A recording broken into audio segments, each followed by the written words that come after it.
अस्सलाम वालेकुम। ऑनलाइन जितने भी हैं आप लोगों को आवाज़ आ रही है मेरी?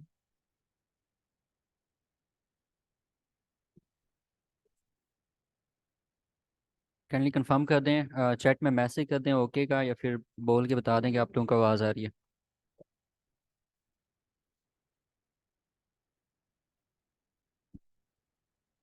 Okay, thank you. चलें,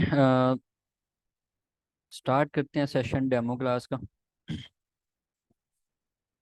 अच्छा, सबसे पहले तो आप लोग ये बताएंगे, आप लोगों के पास थोड़ा सा आगे हो जाए बस।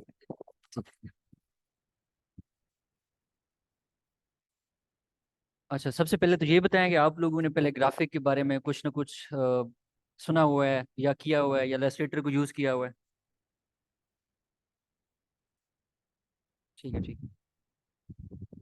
आपसे भी हो और प्लस ऑनलाइन वालों से भी हो, ठीक है। आप क्या आप लोगों ने इलस्ट्रेट? ठीक है,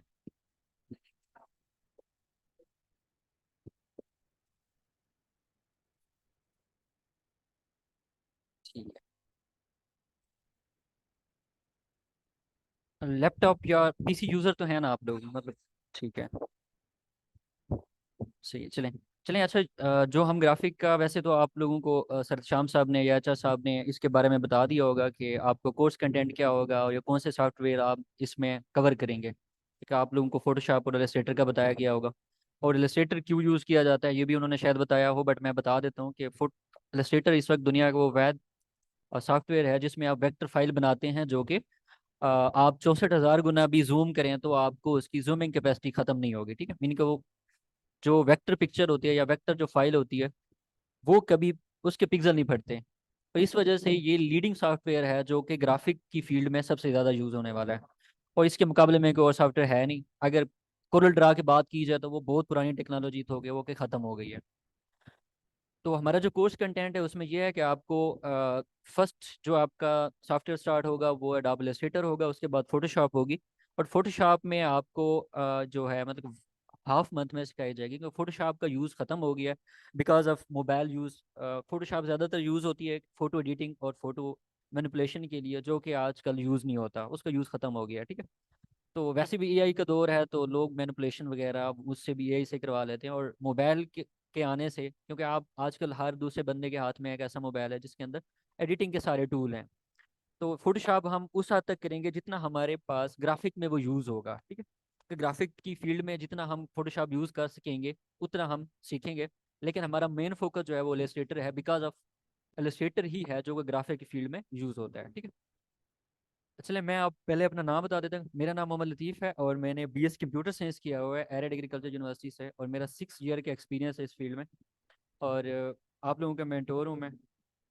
तो आप लोग अगर आप इंट्रोडक्शन अपना करवा दें तो बेहतर रहेगा मेरे लिए। क्या माशाल्लाह।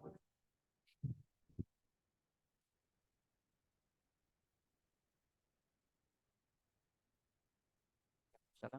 और ऑनलाइन वाले अगर आवाज़ आ रही है तो आप भी अपना कैंडी इंट्रोडक्शन करवा दें, अपना नाम बताते जाए ताकि मैं मुखातब कर सकूँ अगर किसी को करना हो तो।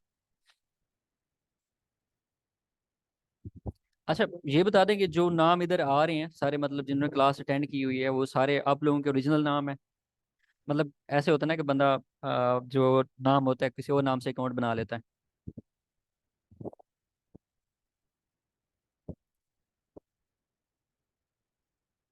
ठीक है, ओके।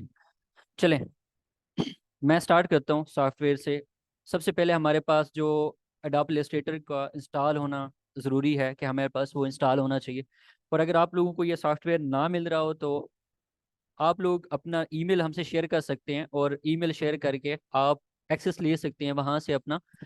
ये आप सॉफ्टवेयर डाउनलोड कर सकते हैं और लेटेस्ट वर्जन ही डाउनलोड कर सकते हैं। ठीक है, आप लोगों को ड्राइव में ऐड किया जाएगा, आप एचआर से कोऑर्डिनेट कर सकते हैं, एचआर आपको ड्राइव में ऐड कर देंगे और आप वहाँ से वो डाउनलोड कर सकते हैं। लेकिन मैं आप लोगों को दिखा देता हूँ कहाँ से आप लोगों ने जाके देखना है। ड्राइव का एक्सेस आपको मिलेगा और यहाँ से आपको एडोब प्रोडक्ट के नाम से एक फोल्डर मिलेगा, वहाँ आपके पास ये सारे एडोब की चीज़ें पड़ी होंगी। ठीक है, ग्राफिक का फोल्डर होगा, उसके अंदर एडोब प्रोडक्ट के नाम से होगा। ठीक है, एडोब प्रोडक्ट्स। ठीक है, एडोब प्रोडक्ट के नाम से आपके पास फोल्डर होगा जिसकी एक्सेस आपको डायरेक्ट उसी की एक्सेस मिलेगी। ठीक है, तो आप लोगों ने वो जो है लेटेस्ट वर्जन है इंस्टॉल कर लेना है, बिकॉज हम सब भी लेटेस्ट वर्जन यूज़ कर रहे हैं। तो कुछ स्टूडेंट ऐसे होते हैं जो इधर कुछ टूल देखते हैं और कहते हैं हमारे पास वो शो नहीं हो रहे, क्योंकि उनके पास जो होता है वो प्रीवियस वर्जन होता है। तो हर अपडेट में कुछ ना कुछ चेंज होता रहता है, इस वजह से आप लोग लेटेस्ट वर्जन में ही डील करें तो ज़्यादा बेहतर है। ठीक है, चलें मैं जाता हूँ इलस्ट्रेटर को ओपन करता हूँ। मेरे पास इंस्टॉल होने के बाद कुछ इस तरह का एक आइकन आएगा, उस आइकन को मैं डबल क्लिक कर सकता हूँ। ऑलरेडी मैं ओपन करके बैठा हूँ, ठीक है। मैं फिर से ओपन कर लेता हूँ, इसको क्लोज कर दिया मैंने, दोबारा से डबल क्लिक कर रहा हूँ। इसको ओपन करना है। ओपन करने के बाद ये कुछ टाइम लेगा, और ये टाइम जो है आपकी पीसी की स्पीड पे डिपेंड करता है और स्पेक्स पे डिपेंड करता है कि आपके पास पीसी जो है वो कौन सी स्पेक्स का है। अगर आपके पास लो स्पेक्स है तो वो थोड़ा सा टाइम ज़्यादा भी लगा सकते हैं और आपका पीसी हैंग भी हो सकता है। लेकिन कोशिश करें कि अगर ग्राफिक डिज़ाइनर आपने बनना है तो आपके पास कम से कम ऐसा पीसी होना चाहिए जो इन सॉफ्टवेयर को इजीली हैंडल कर सके, चला सके। ओपन होने के बाद आपके पास कुछ इस तरह का एक इंटरफेस ओपन होता है, जिसमें कुछ चीज़ें आपको हाईलाइटेड नज़र आ रही हैं। अगर मैं इस साइड पे आता हूँ तो सबसे पहले क्रिएट न्यू का एक ऑप्शन आ रहा है हमारे पास, और एक ओपन का आ रहा है। क्रिएट न्यू मीन्स कि आप न्यू प्रोजेक्ट कैसे क्रिएट कर सकते हैं, ठीक है। न्यू प्रोजेक्ट क्रिएट ही करना है, ऐसी बात है। जब आप कोई चीज़ बना रहे होते हैं, डिज़ाइन कर रहे होते हैं, तो आपको एक न्यू प्रोजेक्ट ही क्रिएट करना होता है। और वो प्रोजेक्ट या तो आपके पास कस्टम साइज़ का होगा जो आपको क्लाइंट देगा, या फिर क्लाइंट आपको सिर्फ और सिर्फ काम बताता है तो फिर आपको साइज़ खुद देखना पड़ेगा। लाइक मैं अगर सोशल मीडिया एड साइज़ की बात करूँ, तो अगर वो आपको कहता है कि मुझे सोशल मीडिया एड वगैरह डिज़ाइन करवाना है, तो उसका जो साइज़ होता है वो 1080 क्रॉस 1080 पिक्सल होता है, और वो आपको यहाँ पुट करना होता है। चलें, ये दो बटन है। क्रिएट न्यू मीन के आप न्यू प्रोजेक्ट ओपन करते हैं। जैसे मैं इस पर क्लिक करता हूँ तो मेरे पास ये वाला इंटरफेस ओपन होता है, जिसमें कुछ चीज़ें हैं वो हम बाद में डिस्कस करते हैं। और साथ ही हमारे पास ओपन का एक बटन है, इस पर क्लिक करता हूँ तो इसका मतलब है कि ये मुझे किसी लोकेशन पे लेके चला गया। अगर आपका कोई प्रीवियस सॉफ्टवेयर प्रीवियस कोई डिज़ाइन पड़ा है, उसमें आप मॉडिफिकेशन करना चाहते हैं, तो आप इसको उसको ओपन करके मॉडिफाई कर सकते हैं। लाइक जैसे कि ये बैनर के नाम से पड़ा है, मैं इसको सेलेक्ट करके ओपन कर सकता हूँ, और ये ओपन होके यहाँ आ जाएगा। ठीक है, ये जो लास्ट टाइम ये किसी स्टूडेंट का था और किसी स्टूडेंट ने प्रैक्टिस के दौरान ये डिज़ाइन किया हुआ था, तो ये यहाँ शो हो चुका है। ठीक है, चलिए मैं इसको अब क्लिक क्लोज कर रहा हूँ, फिर से वापस जाता हूँ। ठीक है, वही हमारे पास फिर से इंटरफेस आएगा। अब ये रीसेट में भी आ चुका है, क्योंकि अभी हमने इसको ओपन किया है। साथ हमारे पास start a new file fast. Fast मतलब ये क्विक क्विक एक्शन है हमारे पास। अगर हम इनमें से कोई भी चीज़ डिज़ाइन कर रहे हैं तो हमें खुद से आर्ट बोर्ड लेने की ज़रूरत नहीं है। हम इन पे क्लिक करेंगे तो automatically created art board in size का हमें मिल जाएगा। ये प्रीसेट्स कहलाते हैं। प्रीसेट्स वगैरह आपके पास और भी पड़े हैं, मोर प्रीसेट पे जाएं तो आपके पास ये सारे प्रीसेट यहाँ शो होना शुरू हो जाएंगे। मोबाइल के लिए, वेब के लिए, प्रिंट के लिए, फिल्म एंड वीडियो के लिए, आर्ट एंड इलस्ट्रेशन के लिए। खैर, आपका जो भी ग्राफिक का काम आता है वो मोस्टली आपको यूज़र रिक्वायरमेंट पे डिपेंडेड होता है। आपको बताया जाता है कि हमें जो चीज़ डिज़ाइन करवानी है उसका साइज़ ये होना चाहिए। ठीक है, चलें अब चलते हैं कि प्रोजेक्ट न्यू को क्रिएट करते हैं। आप सब कंप्यूटर से फेमिलियर होंगे। जब भी आप कोई चीज़ भी यूज़ करते हैं तो उसके शॉर्टकट्स भी होते हैं, प्लस मैनुअल चीज़ें भी होती हैं। तो यहाँ भी वही चीज़ है, आप क्रिएट न्यू यहाँ से भी कर सकते हैं और एक शॉर्टकट की से भी क्रिएट न्यू कर सकते हैं। मैं कंट्रोल एन प्रेस करता हूँ तो मेरे पास ये चीज़ ओपन होके आती है जो क्रिएट न्यू पे क्लिक होने पे आ रही थी। कंट्रोल एन, ठीक है जी, कंट्रोल प्लस एन। ये मेरे पास कुछ प्लेटफॉर्म आया है, कुछ इंटरफेस आया है, इसको हम थोड़ा सा समझते हैं। ये मैंने अभी थोड़ी देर पहले बताया कि ये आपके पास प्रीसेट्स पड़े हैं, अगर इनको यूज़ करना चाहें। मैं इसको स्किप कर रहा हूँ, ऑलरेडी हमने देखा है। मैं जो इसका मोस्ट इंपॉर्टेंट पार्ट है उस पर आ रहा हूँ। सबसे पहले आपका प्रीसेट डिटेल मीन के आपके प्रोजेक्ट का नेम, आप क्या बना रहे हैं। लाइक आप कोई लोगो डिज़ाइन कर रहे हैं, आप कोई ब्रोशर डिज़ाइन कर रहे हैं, आप कोई फ्लैट डिज़ाइन कर रहे हैं, आप कोई विनर डिज़ाइन कर रहे हैं, पैनाफ्लेक्स डिज़ाइन कर रहे हैं, वट एवर जो भी आप डिज़ाइन कर रहे हैं, तो आपको उसका नाम तो होगा। पर जैसी बात है, जो आपको क्लाइंट देता है कि मेरा फलान कंपनी का नाम है, तो आप उसका नाम यहाँ लिख सकते हैं, ताकि आपको फ्यूचर में याद रहे कि आपने ये काम किया और आपके पास पड़ा रहे, ताकि कल को आप उसको दोबारा से कोई मॉडिफिकेशन चाहिए हो तो आप उसको दोबारा से मॉडिफाई करके दे सकते हैं। तो यहाँ अपने प्रोजेक्ट का नाम लिखना है। मैंने अनटाइटल्ड वन को चेंज करके मैं डेमो क्लास के नाम से, मैंने डेमो के नाम से एक प्रीसेट बना लिया। और उसकी विड्थ एंड हाइट मेरे पास आ रही है नीचे, बिल्कुल विड्थ एंड हाइट। जब भी कुछ चीज़ डिज़ाइन करते हैं, आपने अगर हमारा ब्रोशर देखा होगा तो उसको देखते ही आपके पास उसकी विड्थ एंड हाइट का जहन में ख्याल आता है। like width zoom and the height कैसे लेनी है, pending या में हो इन रहा पैनल को कैसे यूज़ किया जा सकता है। विड्थ मीन के उसकी चौड़ाई एंड हाइट मीन के उसकी लंबाई। ठीक है, तो विड्थ अब आपकी रिक्वायरमेंट पे डिपेंड करती है। लाइक मैं हमेशा से हर क्लास में एग्जांपल देता हूँ कि सेंटोरस टावर आप कभी गए हों तो वहाँ उनका एक बड़ा सा एक पेनाफ्लेक्स लगा होता है जो टॉप से डाउन तक आ रहा होता है। ठीक है, अगर मैं उसकी बात करूँ तो अगर उसको डिज़ाइन करते वक्त कौन से यूनिट को डील किया गया होगा, तो वो छोटा यूनिट उसको डील नहीं कर सकता, ना कि वो इंचेस में उसकी आप लेंथ ले सकते हैं, विड्थ एंड हाइट ले सकते हैं, ना आप उसकी फीट में ले सकते हैं। अगर आप उसकी लेंथ ले सकते हैं, काउंट कर सकते हैं, या तो यार्ड्स में कर सकते हैं या फिर आप मीटर्स में काउंट कर सकते हैं।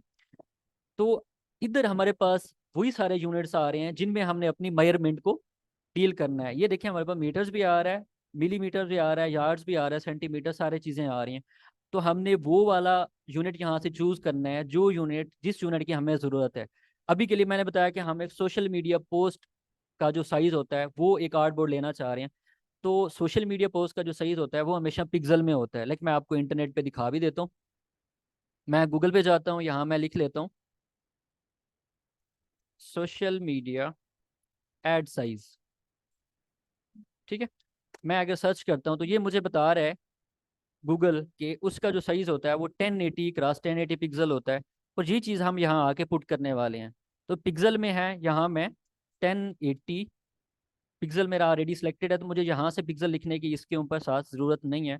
तो मैंने 1080 क्रॉस 1080 लिख लिया, तो मेरे पास ये तो आ गया। चलो मैंने रिक्वायरमेंट तो यहाँ पुट कर दी। बट अब नीचे कुछ और ऑप्शन भी हैं, इनको भी देखते हैं।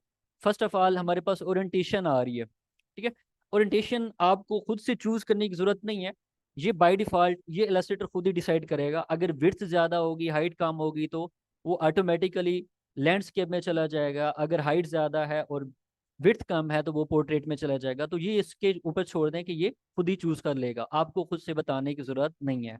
उसके बाद आपके पास है art board. Art board mean के आपके वो जो लाइक ये मेरे पास व्हाइट बोर्ड खड़ा है, इसको मैं आर्ट बोर्ड बोल सकता हूँ। इसके ऊपर मैंने काम करना है। तो मुझे यहाँ कितने बोर्ड चाहिए जिनके ऊपर मैंने अपना काम करना है? फिलहाल के लिए मुझे 1 आर्ट बोर्ड चाहिए, तो इसलिए मैंने यहाँ 1 लिखा हुआ है। अगर मुझे 2 चाहिए होते तो मैं यहाँ 2 भी लिख सकता हूँ। मैं फिलहाल के लिए 2 लिख के आप लोगों को दिखा देता हूँ कि 2 आर्ट बोर्ड कैसे आएंगे। उसके बाद आपके पास ब्लीड सेक्शन है। इस ब्लीड सेक्शन का यूज अब खत्म हो गया है। आप रूलर से भी ये ब्लीड सेक्शन कंप्लीट कर सकते हैं। बट जब ये जरूरत पड़ेगी तो मैं रूलर के साथ भी करके दिखाऊंगा, प्लस ब्लीड सेक्शन के साथ भी करके दिखाऊंगा। फिलहाल के लिए इसको स्किप कर दें।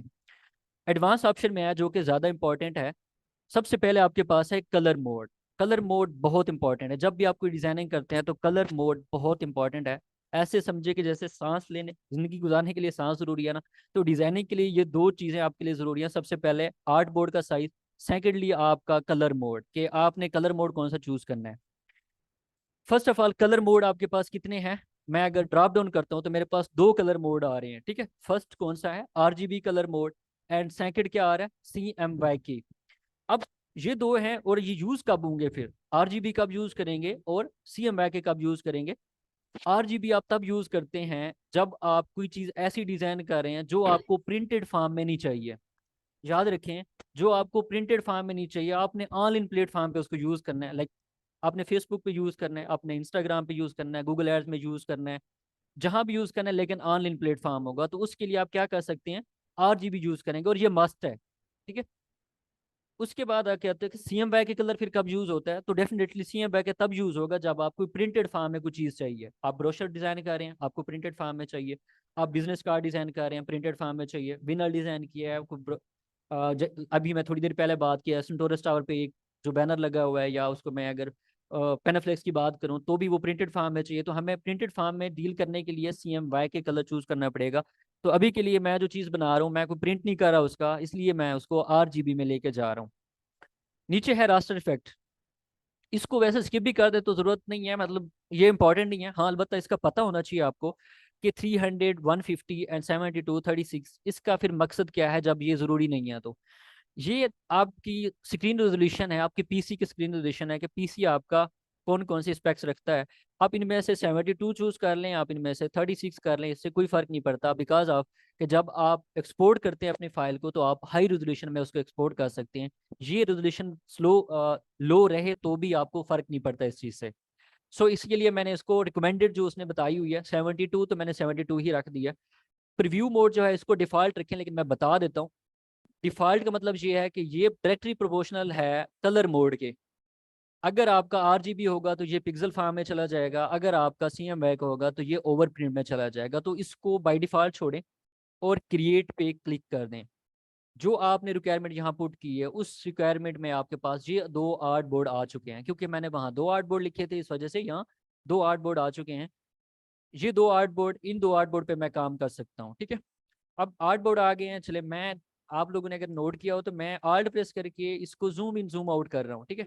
जूम इन जूम आउट करने के लिए आपके पास एक शॉर्टकट किया है कि आप आर्ट प्रेस रखेंगे और माउस का जो व्हील है वो बैकवर्ड फॉरवर्ड घुमाएंगे, तो ये क्या होगा, जूम इन जूम आउट होगा। आपको अगर जूम करके कोई काम करना है, जूम इन करके या जूम आउट करके, तो आप जूम इन जूम आउट कर सकते हैं। और ये वैसे बहुत ज़्यादा यूज़ होता है, एक ग्राफिक डिज़ाइनर के लिए ये काम बहुत ज़्यादा इंपॉर्टेंट होता है कि आप जूम इन जूम आउट कर ही रहे होते हैं, ठीक है। सेम सेम ही की है, ठीक है। लैपटॉप पे यही है कि आल्ट प्रेस करके माउस व्हील को, लेकिन आप सबके पास एक मेरी मेरी तरफ से एक सजेशन है, और सजेशन ये वैसे ज़रूरी है कि आपके पास माउस नहीं होगा तो आप ग्राफिक डिज़ाइनिंग कभी नहीं कर सकते। माउस होना मस्ट है, माउस के बगैर आप डिज़ाइनिंग नहीं कर सकते। हाँ जी, माउस लाजमी है। तो आल्ट प्रेस करके माउस व्हील बैकवर्ड फॉरवर्ड घुमाएंगे तो जूम इन जूम आउट होगा। आप ये काम यहाँ से भी कर सकते हैं। आप इस टूल बार में नीचे आते हैं तो यहाँ आपके पास एक जूम टूल आ रहा है, ठीक है। और इसका छोटा सा शॉर्ट ट्यूटोरियल भी वो दिखा रहा है कि जूम टूल क्या काम करता है, जूम इन जूम आउट कर रहा है। मैं इसको क्लिक करके भी प्लस का साइन आ रहा है तो ये जूम इन हो रहा है, और अगर आल्ट प्रेस करता हूँ तो ये जूम आउट हो रहा है, ठीक है। लेकिन इससे एफिशिएंट भी यही है कि आप आल्ट प्रेस करें और आल्ट से ही जूम इन जूम आउट करें। वापस जाता हूँ सिलेक्शन टूल पे। चले, ये तो हो गया जूम इन जूम आउट का। अब मुझे एक आर्ट बोर्ड चाहिए, एक मैंने डिलीट करना है। ये दूसरा मैंने इसलिए लिया था कि आप लोगों को समझ आ जाए कि दो आर्ट बोर्ड जो मैंने लिखे थे वो क्यों लिखे थे। अब मुझे एक को क्या करना है, डेल करना है। मुझे एक आर्ट बोर्ड की जरूरत है, मैंने उसी पे काम करना है। मुझे ये सेकंड वाला डिलीट करना है या फर्स्ट वाला। तो यहाँ मैं नीचे आता हूँ टूल बार में, यहाँ मेरे पास एक आर्ट बोर्ड टूल है, ठीक है। आर्ट बोर्ड टूल पे मैं क्लिक करूंगा और सेकंड वाला जो ऑटो सेलेक्टेड आ रहा है मैं इसको सिलेक्टेड है और डेल का बटन प्रेस कर दूंगा तो मेरे पास वो आर्ट बोर्ड क्या हो जाएगा, डेल हो जाएगा। अब मेरे पास एक आर्ट बोर्ड है तो मैं इस पे काम कर सकता हूँ, ठीक है।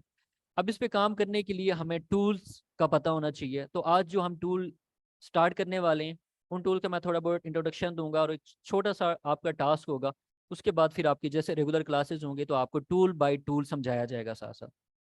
फर्स्ट ऑफ ऑल जो by selected by default selected होता है वो होता है सिलेक्शन टूल। अगर आप सिलेक्शन टूल में वहां देखते हैं टूल बार में, तो आपके पास बाई डिफॉल्ट सिलेक्टेड होता है सिलेक्शन टूल। सेलेक्ट मीन के चीज़ों को सिलेक्ट करना। आप अगर शॉपिंग करने जाते हैं तो आप चीज़ें सेलेक्ट कर रहे होते हैं, कलर सेलेक्ट कर रहे होते हैं। तो सेलेक्ट का मतलब ये है कि आप चीज़ों को सेलेक्ट कर रहे होते हैं। ड्रैग एंड ड्रॉप भी कर सकते हैं आप, ठीक है। यहाँ भी सिलेक्शन टूल का यही काम है कि आप सेलेक्ट कर सकते हैं चीज़ों को, ड्रैग एंड ड्रॉप कर सकते हैं, ट्रांसफॉर्म कर सकते हैं, कलर चेंज कर सकते हैं, वट जो भी आप सिलेक्शन टूल के साथ करना चाहें कर सकते हैं। लेकिन सिलेक्शन टूल आपको पॉइंट बाई पॉइंट सिलेक्शन नहीं देता, आपको ओवरऑल सेलेक्ट करता है। जैसे कि मेरे पास ये कप है या ग्लास है तो मैं इसको उठा सकता हूँ, और इसको मैं अगर चेंज करता हूँ या इसकी जगह पोजीशन चेंज करता हूँ तो मैं पूरे को पूरे ग्लास ही कर सकता हूँ, मैं इसको कस्टमाइज करके नहीं ले जा सकता। अच्छा चलें, अब सिलेक्शन टूल हो गया, साथ हमारे पास कंसेप्टिवली एक डायरेक्ट सिलेक्शन टूल है। नाम दोनों का सेम आ रहा है, सिर्फ डायरेक्ट का यूज हुआ है साथ। तो ये थोड़ा सा ट्यूटोरियल में भी आप देखें तो वो क्या कर रहा है कि पॉइंट को सिलेक्ट करके मूव कर रहा है, ठीक है। तो सिलेक्शन टूल और डायरेक्ट सिलेक्शन टूल में ये फर्क है, आप पॉइंट बाई पॉइंट सिलेक्शन कर सकते हैं डायरेक्ट सिलेक्शन के थ्रू, बट आप सिलेक्शन टूल से वो काम नहीं कर सकते। चलिए हम खुद करके देखते हैं। मैं जा रहा हूँ जी, नीचे आता हूँ बिल्कुल। यहाँ मेरे पास ये शेप टूल है, इसको वैसे बाई डिफॉल्ट यहाँ रेक्टेंगल टूल के नाम से भी इसका नाम आ रहा है। मैं इसको राइट क्लिक करता हूँ, मेरे पास कुछ शेप्स आ रही हैं। रेक्टेंगल टूल है, एलिप्स टूल है, पॉलीगॉन टूल है, स्टार टूल है एंड लाइन सेगमेंट टूल है। तो पहले ये टूल देख लेते हैं, ये शेप टूल में क्या क्या चीज़ें हैं। मैं रेक्टेंगल टूल को सिलेक्ट करता हूँ और मैंने एक रेक्टेंगल ड्रा कर लिया, ठीक है। ये क्या है, रेक्टेंगल है, आप कस्टम चीज के ले सकते हैं। हाँ, क्लिक करके मैंने एक्सपेंड कर दिया उसको। लाइक मैं फिर से इसको डेल कर रहा हूँ, इसको सेलेक्ट किया और क्लिक एंड ड्रैग, माउस से मैंने क्लिक एंड ड्रैग किया है, क्लिक करके ड्रैग किया है, ठीक है। अब जिस साइड पे ड्रैग करेंगे उस साइड पे इसका साइज बढ़ेगा, ठीक है। टॉप पे करेंगे तो टॉप की तरफ जाएगा, लेफ्ट करेंगे लेफ्ट की तरफ जाएगा, राइट करेंगे राइट की तरफ जाएगा। आपको जिस तरह इसका कस्टम साइज चाहिए आप ले सकते हैं। लाइक मैंने एक इसका कस्टम साइज ले लिया इतना। नीचे एक और शेप है जिसको हम इलिप्स टूल भी कहते हैं, और इससे आप सर्कल भी ड्रा कर सकते हैं। तो इलिप्स टूल से आप इलिप्स भी ड्रा कर सकते हैं लाइक दिस वन। अगर आपको प्रॉपर सर्कल चाहिए तो आप शिफ्ट प्रेस करके प्रॉपर सर्कल ड्रा कर सकते हैं, ठीक है। शिफ्ट प्रेस करके, शिफ्ट नहीं प्रेस करेंगे तो प्रॉपर सर्कल ड्रा नहीं होगा। मैंने शिफ्ट प्रेस किया तो ये प्रॉपर सर्कल में चेंज हो गया ऑटोमेटिकली। तो मैंने ये ड्रा कर लिया। प्लस मैं नीचे आता हूँ तो पॉलीगॉन टूल है। पॉलीगॉन का आप लोगों को पता होगा कि एक सिक्स साइडेड शेप होती है, और ये सिक्स साइडेड शेप बन रही है, लेकिन मैं उसको थोड़ा सा भी माउस मेरा मूव करता है तो ये टेढ़ी हो जाती है, ठीक है। इस चीज़ से बचने के लिए मैं शिफ्ट प्रेस करके इसको प्रॉपरली ड्रा कर सकता हूँ, ठीक है। अब ये मेरा माउस जैसे भी मूव कर रहा है इसको इस चीज़ से फर्क नहीं पड़ रहा। शिफ्ट प्रेस करके रखना है, ठीक है। तो ये भी प्रॉपरली ड्रा हो गया। बट एक बात कि इसमें कुछ हम चेंजिंग भी ला सकती हैं। लाइक मैं फिर से इसको ड्रा कर रहा हूँ, ये मेरा ऑलरेडी सिलेक्टेड है, यहाँ से मुझे दोबारा सेलेक्ट करने की जरूरत नहीं है। मैंने इधर क्लिक किया, ये पॉलीगॉन तो बन गया, बट अभी तक मेरा क्लिक प्रेस्ड है, मैंने माउस का क्लिक नहीं छोड़ा हुआ। मैं साथ अप एरो की एंड डाउन डाउन एरो की प्रेस कर रहा हूँ। देखें जैसे मैंने डाउन एरो की प्रेस की है तो इसके जो नोड हैं वो कम हो गए हैं, और ये आप ट्रायंगल में चला गया। और मिनिमम इसके 3 पॉइंट आप रख सकते हैं, और मैक्सिमम इसको इतना बढ़ा सकते हैं कि ये सर्कल में चला जाएगा। ठीक है, तो अभी के लिए मैं इसको फिर से 6 साइडेड में चेंज कर रहा हूँ। ठीक है, 6 साइडेड में, और फिर से मैं शिफ्ट प्रेस करके इसको ड्रा कर लेता हूँ। सेम काम मैं ये नीचे स्टार टूल के साथ भी कर सकता हूँ। अगर मुझे प्रॉपर ड्रा करना है तो मैं क्या कर सकता हूँ, इसको शिफ्ट के साथ ड्रा कर सकता हूँ। और अगर इसके भी मुझे नोड कम ज़्यादा करने हैं पॉइंट, तो मैं अप एरो की से बढ़ा सकता हूँ, डाउन एरो की से कम कर सकता हूँ, जो कि रेक्टेंगल की शेप में ट्राइंगल की शेप में आ जाएगा। ठीक है, फिलहाल के लिए मैं इन दो शेप को जो अभी ये बनाई है इसको डेल कर रहा हूँ। ठीक है, इसको भी डेल कर रहा हूँ, ऑलरेडी मेरे पास एक एक पड़ी है। उसके बाद मेरे पास लाइन सेगमेंट टूल है। लाइन सेगमेंट टूल का मतलब ये है कि आप लाइंस ड्रा कर सकते हैं। लाइक मुझे यहाँ से एक इधर लाइन चाहिए तो मैंने लाइन ड्रा कर ली। अब ये लाइन आपको नज़र नहीं आ रही होगी बिकॉज ऑफ इसका जो स्ट्रोक है वो बहुत कम है, तो इस वजह से आपको नज़र नहीं आ रही, लेकिन मैं यहाँ से स्ट्रोक इसका बढ़ा भी सकता हूँ। अच्छा, यहाँ अगर आपके पास स्ट्रोक का ऑप्शन आ रहा है तो वेल एंड गुड है, नहीं आ रहा तो आप क्या कर सकते हैं, विंडो में जाके यहाँ से स्ट्रोक का पैनल चेकआउट करके ला सकते हैं यहाँ। अब मैं इसका वेट बढ़ाता हूँ इसको सिलेक्ट करके, तो ये देखें इसका वेट बढ़ रहा है। ठीक है, तो स्ट्रोक का पैनल वहाँ से आप ला सकते हैं। अच्छा, एक और बात, एक छोटी सी सेटिंग, जब आप इसको इंस्टॉल करेंगे तो आपको एक सेटिंग करनी पड़ेगी इसकी। वो ये है कि इंस्टॉल करने के बाद आपने यहाँ आना है, बिल्कुल एग्जैक्टली इधर। ठीक है, स्विच वर्क स्पेस पे, और यहाँ से आपने एसेंशियल से या जो भी आपका सिलेक्टेड है उसे आपने क्लासिक एसेंशियल में चले जाना है। क्लासिक, इससे ये होगा क्लासिक एसेंशियल से कि आप जो चीज़ आप सेलेक्ट करेंगे उसके अकॉर्डिंगली जितने भी एक्शन होंगे वो आपको साइड्स पे नजर आना स्टार्ट हो जाएंगे। आपको विंडो पैनल से जाके सिलेक्ट नहीं करना पड़ेगा। ठीक है, तो अब की बारी ये है कि मैं इसको सिलेक्ट करता हूँ तो मेरे पास टॉप पे भी ये देखें इसका स्ट्रोक का पैनल आ रहा है, और इधर भी स्ट्रोक का पैनल आ रहा है। तो क्लासिक एसेंशियल ने मेरे लिए आसानी पैदा कर दी है कि मुझे बार बार विंडो से जाके वो पैनल सेलेक्ट नहीं करना पड़ेगा। ठीक है, चले लाइन सेगमेंट टूल से आपको पता चल गया। अब चलते हैं कि मैं हमने कुछ शेप ड्रा कर लिए, जो भी हमारे पास शेप्स थी। ठीक है, सारे हमारे पास टूल भी आ गए, जितने भी टूल एसेंशियल थे सारे के सारे आ गए। अब यहाँ शेप टूल था ये वाला, और शेप टूल भी मैं वापस नहीं। अब सिलेक्शन टूल की बारी है कि selection and drag selection tool में क्या फ़र्क है वो हम देखने वाले हैं। लेकिन मैं इस रेक्टेंगल को सिलेक्ट करता हूँ और मैं इसके किसी भी कॉर्नर को ड्रैग करता हूँ तो पूरी की पूरी शेप क्या हो रही है, छोटी बड़ी हो रही है। ठीक है, ट्रांसफॉर्म हो रही है। लाइक इधर से बड़ा करता हूँ तो पूरी की पूरी शेप बड़ी हो रही है, किसी भी पॉइंट से इसको बड़ा करता हूँ। अब देखिए चारों कॉर्नर में एक छोटे छोटे सर्कल भी आ रहे हैं, मैं इसको इधर कर लेता हूँ। चारों कॉर्नर पे छोटे छोटे राउंडेड सर्कल आ रहे हैं, अगर उन पे मैं क्लिक करके या उसके कर्सर लेके जाता हूँ तो मेरे पास आर्क का ऑप्शन आ जाता है। कर्सर के साथ आर्क का ऑप्शन आता है, और इस आर्क का मतलब ये है कि आप इस आर्क को क्या कर सकते हैं, राउंड फॉर्म में लेके जा सकते हैं। मैं थोड़ा सा राउंड करता हूँ तो इसके कॉर्नर क्या हो रहे हैं, राउंड हो रहे हैं। ठीक है, वापस रिवर्ट बैक भी कर सकता हूँ।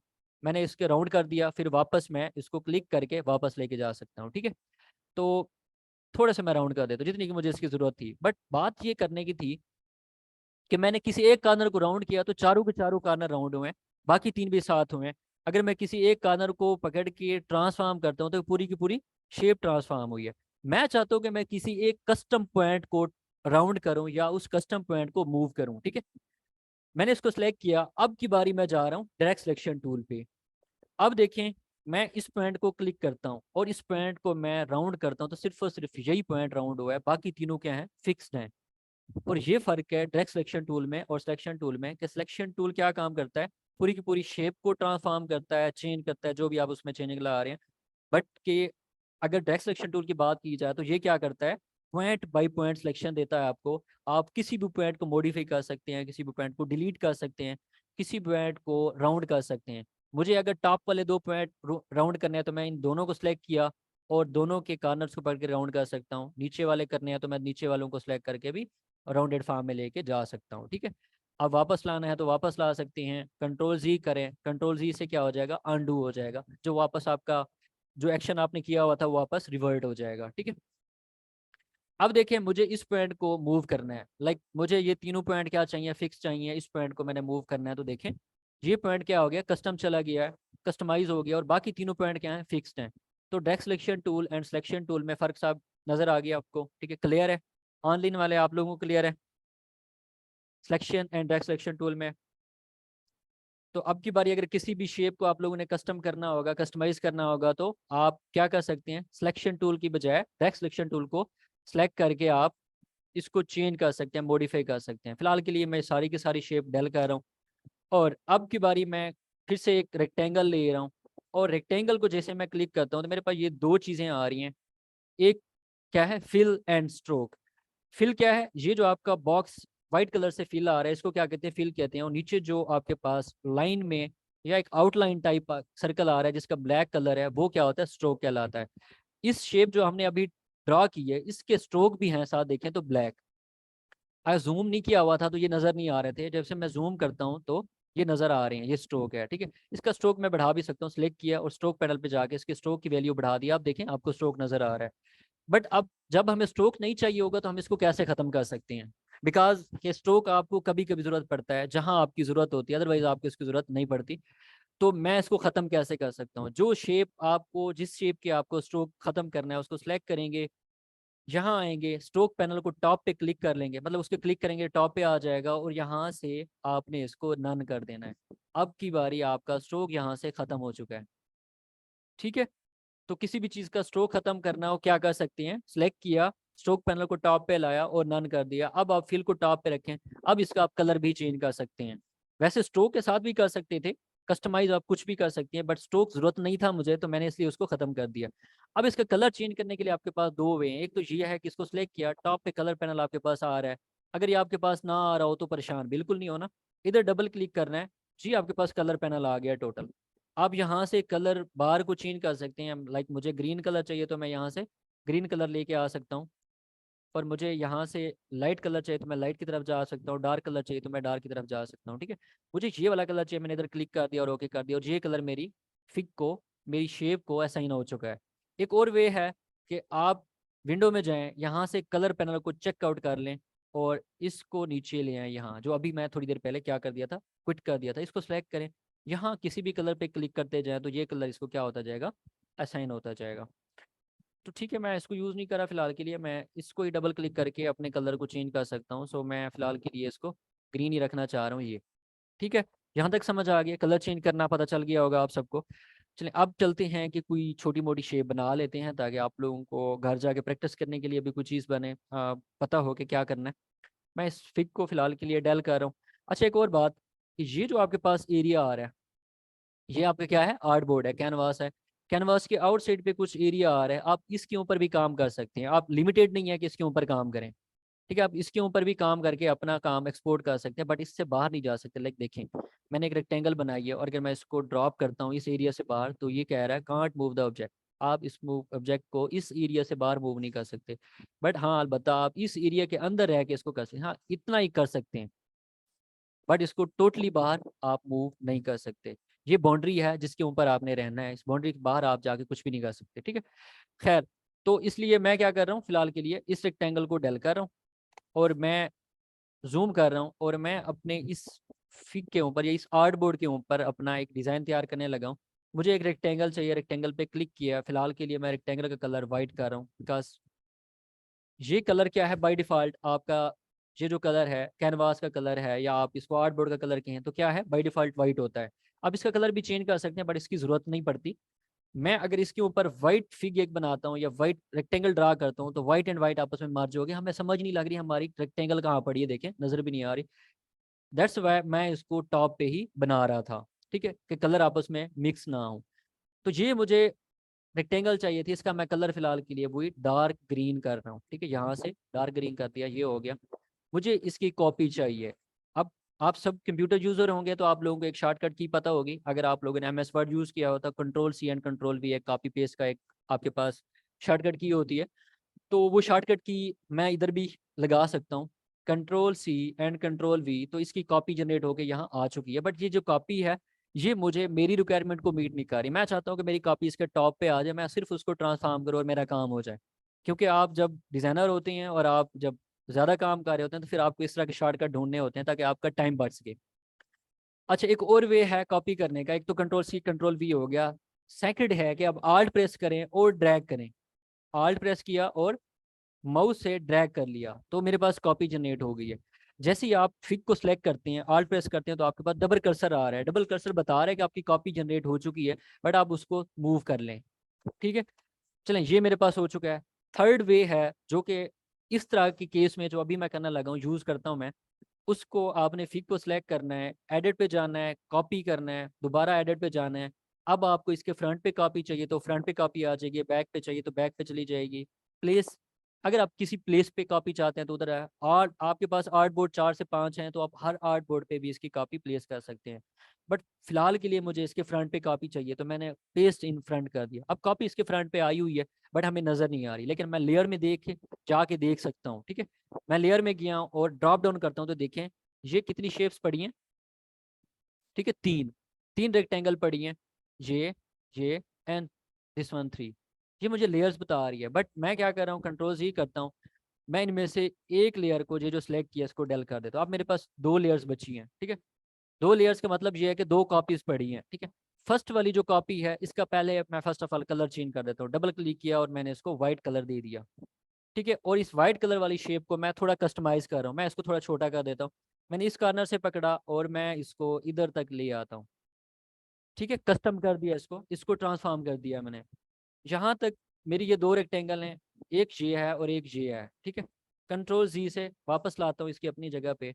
अब मुझे यहाँ से अगर मैं ड्रॉप डाउन करता हूँ तो मेरे पास स्टार टूल आ रहा है। ठीक है, स्टार तो मैं यहाँ से बना सकता हूँ क्योंकि मैं चाह रहा हूँ कि पाकिस्तानी फ्लैग बनाऊँ। ठीक है, मैं इधर स्टार तो ड्रा कर सकता हूँ। ठीक है, अभी देखिए स्टार के हमने उस वक्त पॉइंट कम किए थे, तो अब हमें पॉइंट अप एरो की से बढ़ाने हैं। तो मैंने 5 पॉइंट कर लिए और मैं शिफ्ट करके ड्रा कर लेता हूँ। इसको रिसाइज भी कर सकते हैं क्योंकि ये इतना इतना बड़ा हमें नहीं चाहिए। एक और बात कि जब भी कोई फिग आप ड्रा करते हैं, आपके पास दो ऑप्शन होते हैं। एक होता है आप फिक्स पॉइंट पे उसको ड्रा कर सकते हैं, एक होता है कि आप शिफ्ट करके, पॉइंट आपका फिक्स नहीं रहता, शेप आपकी क्या रहती है, कौन वो रहती है, मीन के चेंज नहीं होती, टिल्ट नहीं होती। मुझे एक स्टार चाहिए, मैंने यहाँ से ड्रा किया, शिफ्ट प्रेस करता हूँ तो ये प्रॉपर ड्रा हो रहा है, बट किसी फिक्स पॉइंट पे ड्रा नहीं हो रहा। मुझे किसी फिक्स पॉइंट पे ड्रा करना है। लाइक ये काम मैं यहाँ करने वाला हूँ। देखिए मैं जैसे इधर आता हूँ तो ये मुझे इलस्ट्रेटर खुद बता रहा है, ये जो लाइन ड्रा हो रही है ना, ये मैं नहीं कर रहा, ये खुद बता रहा है कि आप इन दोनों फिक्स की सेंटर में हैं। ठीक है, वर्टिकली सेंटर में, हॉरिजॉन्टल नहीं। मैं इधर आके शिफ्ट एंड आल्ट प्रेस करके स्टार ड्रा करता हूँ तो ये फिक्स पॉइंट से क्या हुआ है, ड्रा हुआ है। शिफ्ट एंड आल्ट, मेरे शिफ्ट एंड आल्ट दोनों प्रेस्ड हैं। जब तक मैं क्लिक नहीं छोड़ूंगा तब तक मैं इनको नहीं छोड़ूंगा। मैंने क्लिक छोड़ा, बाद में इनको छोड़ा, तब जाके ये एक फिक्स पॉइंट से क्या हुआ है, ड्रैग हुआ है या ड्रा हुआ है। ठीक है, खैर स्टार तो बन गया। अब मुझे मून की शेप चाहिए। मून की शेप बनाने के लिए मैं एक एलिप्स ड्रा करता हूँ, सर्कल ड्रा करता हूँ। ये फुल मून तो बन सकता है बट ये कटेड फॉर्म में मुझे नहीं मिल रहा। ठीक है, मुझे इसको कटेड फॉर्म में चाहिए। लाइक जैसे कि 1 तारीख का या 1 डेट का चांद होता है, या पाकिस्तानी फ्लैग में जो यूज़ होता है, वो मुझे चाहिए। अब वो मैं कहाँ से लाऊंगा, क्योंकि मुझे पता है कि इलस्ट्रेटर मुझे इतनी अलाउ करता है कि मैं किसी भी चीज़ को कुछ भी कस्टमाइज कर सकता हूँ, तो मैं इसको कट आउट भी कर सकता हूँ। मुझे चाहिए इसकी कॉपी। मैं आल्ट प्रेस किया, कॉपी आगे शिफ्ट कर ली। ठीक है, कॉपी ड्रॉ कर लिया। अब ये दो कॉपीज है मेरे पास, ये एक अलहदा सर्कल है, ये अलहदा सर्कल है। कंट्रोल जी करके मैंने बस एक दूसरे के ऊपर प्लेस किया हुआ है। ठीक है, इस सर्कल को मैं इसके ऊपर आके क्या कर दिया, प्लेस कर दिया है। ठीक है, मैं दोनों अलहदा अलहदा भी ड्रा कर सकता हूँ। देखें, मुझे इसकी कॉपी लेके इधर रख लेनी है, अब दोबारा से मैं इसको वापस भी इसके ऊपर ला सकता हूँ। मैं थोड़ा सा मूव करूंगा और मैं कोशिश करूंगा ये एक दूसरे के ऊपर सेंट्रल लाइन हो। ठीक है, मैंने इन दोनों को सिलेक्ट किया है। इधर आता हूँ, यहाँ से बिल्कुल मैं यहाँ आता हूँ तो मेरे पास एक शेप बिल्डर टूल है। क्या, shape builder tool. Shape builder tool, shape builder का मतलब क्या है कि शेप्स को बिल्ड करना, सब्ट्रैक्ट करना, माइनस करना, मर्ज करना, वट आप जो भी करना चाहें शेप बिल्डर टूल से शेप के साथ कर सकते हैं। आप फुल्ली कस्टमाइज कर सकते हैं, डिलीट कर सकते हैं।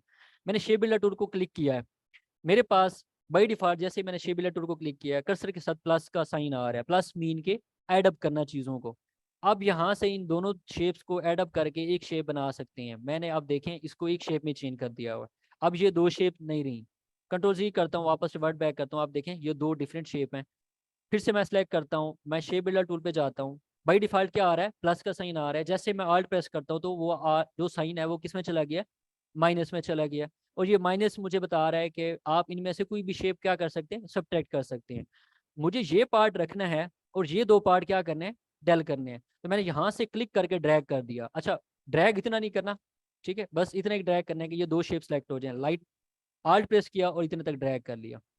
तो वो दोनों पार्ट क्या हो गए, कट फॉर्म में चले गए हैं। ठीक है, एक बार फिर से रिपीट करता हूँ। ये चलो मेरे पास बन गया, मैं इसको इधर रख लेता हूँ। फिर से मैं जा रहा हूँ शेप टूल पे और मैंने एलिप्स टूल वहाँ से सिलेक्ट कर लिया है। मैंने एक प्रॉपर सर्कल ड्रा किया शिफ्ट से, इसकी कॉपी ली है, इसको आगे ड्रैग कर लिया है, और मेरे पास ये जो फॉर्म आ रही है, ये क्या आ रही है, मून की शेप आ रही है। मैं इसको वैसे तो अब लेफ्ट एंड राइट एरो से भी इसको मैं आगे पीछे शिफ्ट कर सकता हूँ। तो मैंने इन दोनों को सिलेक्ट किया, कहाँ गया हूँ, शेप बिल्डर टूल पे। ये दो पार्ट मुझे नहीं चाहिए थे, मैं इन दो पार्ट को आल्ट प्रेस करके ड्रैग कर सकता हूँ, डेल कर सकता हूँ। ठीक है, तो ये मेरे पास एक शेप बन गई है। अब इस शेप को, इन दोनों में से जो भी मुझे अच्छी लगती है, मैं इसको डेल कर रहा हूँ, इसको लेके आता हूँ, तो इधर आके प्लेस कर देता हूँ। लेकिन देखें तो ये शेप है हमारी शेप से काफ़ी बड़ी लग रही है इस शेप से, तो मुझे इसको छोटा करना है। बट जब भी किसी शेप को छोटा करना है, या तो शिफ्ट से छोटा करें, या अगर किसी फिक्स पॉइंट से छोटा बड़ा करना है तो शिफ्ट एंड आल्ट। मैं शिफ्ट एंड आल्ट से इसको छोटा कर रहा हूँ ये, और इन दोनों को सिलेक्ट करता हूँ मैं। ये जो दो शेप हैं, मून एंड स्टार, मैं इन दोनों को सिलेक्ट करूंगा। दोनों को कैसे सिलेक्ट किया जा सकता है, एक को क्लिक किया, शिफ्ट प्रेस करके दूसरी जो भी सिलेक्ट करनी है चीज़ उसको क्लिक कर लें, तो वो दोनों सिलेक्ट हो जाएंगी। अब मुझे इसको इस राइट कॉर्नर पे आके, या किसी भी कॉर्नर पे चले जाएं, लाइक इस पॉइंट पे चले जाएं, इस पॉइंट पे चले जाएं, इस पॉइंट पे चले जाएं, जब आपको डबल हेडेड एरो मिले तो आप वहां से इसको राइट क्लिक करके थोड़ा सा रोटेट कर दें, और ये आपके पास एक पाकिस्तानी फ्लैग बन गया, जो कि आप लोगों का आज का बेसिक लेक्चर था। और इससे एडवांस में और नहीं कराना चाह रहा, ताकि आप लोगों को ये भी मिक्सअप हो जाएंगे टूल, और आप लोग फिर कल कहेंगे कि सर हमें वो चीज़ समझ नहीं आई। इतना आज काफ़ी है, और ये आप लोगों का टास्क भी है कि कल की क्लास में आप लोगों ने ये बना के आना है। आप लोगों को पता होना चाहिए कि सिलेक्शन टूल क्या होता है, डेस्क सिलेक्शन टूल क्या होता है, शेप टूल क्या है, और कितनी शेप्स हैं, शेप के नोड काम करने हो, पॉइंट काम करने हो तो कैसे किया जा सकते हैं, शेप को प्रॉपर ड्रा करना हो तो कैसे किया जा सकता है। उसके बाद शेप बिल्डर टूल से किसी चीज़ को मर्ज करना हो कैसे कर सकते हैं, किसी चीज़ को डिलीट करना हो कैसे कर सकते हैं। लेकिन अभी मैंने क्या किया था, दो सर्कल को कट आउट किया था, एक सर्कल लिया, उसकी कॉपी ली, दोनों को प्लेस किया।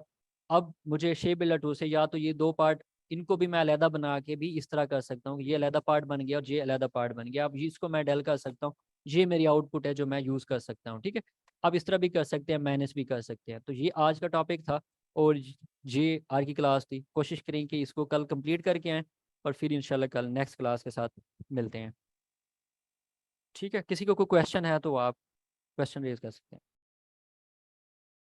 ठीक है, आज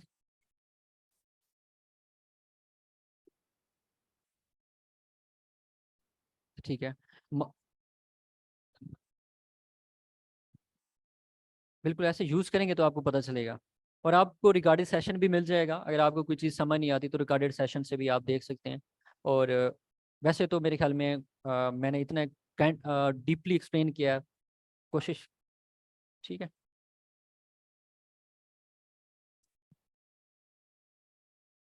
समझ नहीं है सोनिया क्या कहा। अच्छा, साइज ऑफ मून कुछ कैसे चेंज किया है, वो मैंने कहा है कि पॉइंट बाई पॉइंट, या फिर सिलेक्ट क्या कहते हैं उसको, फिक्स पॉइंट से आप छोटा बड़ा कैसे कर सकते हैं। तो फिक्स पॉइंट से छोटा बड़ा करने के लिए किसी भी शेप को, लाइक मैं यहाँ से स्टार को अगर फिक्स पॉइंट से छोटा बड़ा करता हूँ, तो मैं शिफ्ट एंड आल्ट से इसको वो कर सकता हूँ। ठीक है, ट्रांसफॉर्म कर सकता हूँ। तो वही काम किया मैंने, इस मून को मैंने शिफ्ट एंड आल्ट से ही छोटा बड़ा किया है। ठीक है, मैंने इसको ट्रांसफॉर्म किया है। किसी और का कोई क्वेश्चन।